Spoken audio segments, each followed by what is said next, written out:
Récapitulons. Faux de dire que les catastrophes naturelles n'ont jamais été aussi violentes. Faux de dire que le réchauffement concerne toutes les régions du globe. Reste une certitude, depuis les années 90, la Terre se réchauffe fortement. Question, qui est responsable de ce réchauffement ?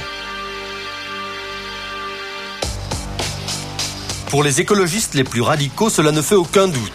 C'est l'homme et son mode de vie industriel qui est le premier coupable. Principal accusé, le gaz carbonique, rejeté dans l'atmosphère. Produit par les centrales, par les voitures ou les industries. Des gaz polluants qui, selon les écologistes, renforceraient l'effet de serre. Au départ, l'effet de serre est un phénomène naturel.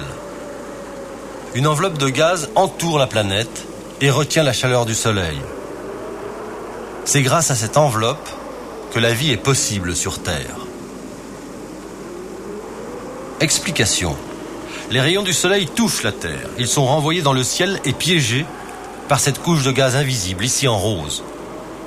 Au gaz naturel émis par les bovins, la végétation ou l'eau s'ajoutent ceux des usines, des habitations, des voitures ou de l'électricité.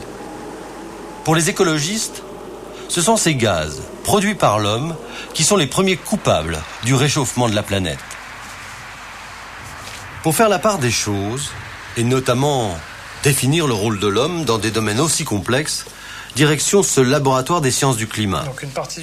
C'est ici que Laurent Turpin, le directeur du laboratoire, étudie les gaz à effet de serre. Alors, ce qu'on peut dire, c'est les certitudes, c'est la température augmente de manière très forte depuis 40 ans. Les gaz à effet de serre augmentent de manière également très forte depuis à peu près la même période. Reste à montrer que le taux d'accroissement de la température et le taux d'accroissement des gaz à effet de serre sont liés par une relation, je dirais, non équivoque. Non équivoque, autrement dit, peut-on affirmer catégoriquement que l'homme et ses émissions de gaz carbonique sont la cause du réchauffement? Pour tenter de répondre à cette question, les chercheurs du laboratoire disposent d'un petit avion.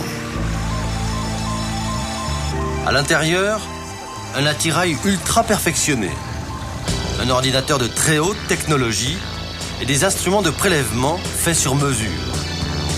Objectif, capter l'air, loin des villes, pour ne pas fausser les mesures.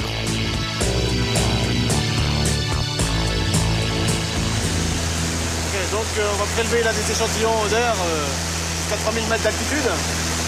L'objectif donc c'est de prélever de l'air ambiant et ensuite de mesurer les gaz à effet de serre, les principaux gaz à effet de serre, donc gaz carbonique, méthane et oxyde nitreux.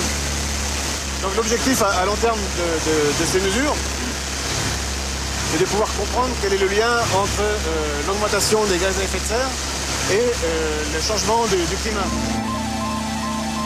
Certains prélèvements sont analysés en temps réel grâce aux ordinateurs embarqués. Et d'après les expériences des chercheurs, une chose est sûre.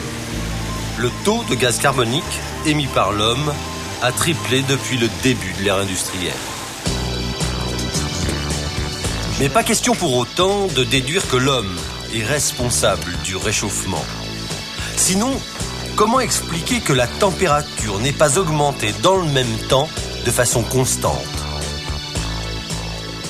Avec les données dont nous disposons, il est presque impossible de mesurer l'impact de l'homme, tout simplement parce que le climat est toujours en train de changer. Si l'on regarde la température du siècle dernier, elle a augmenté de plus d'1 demi-degré, mais elle n'a pas augmenté de façon régulière. La plupart des changements se sont produits entre 1930 et 1940.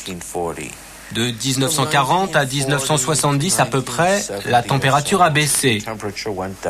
De 1970 à environ 1985, elle a augmenté à nouveau. Et malgré tout ce qu'on entend depuis 1985, les évolutions ne sont pas claires.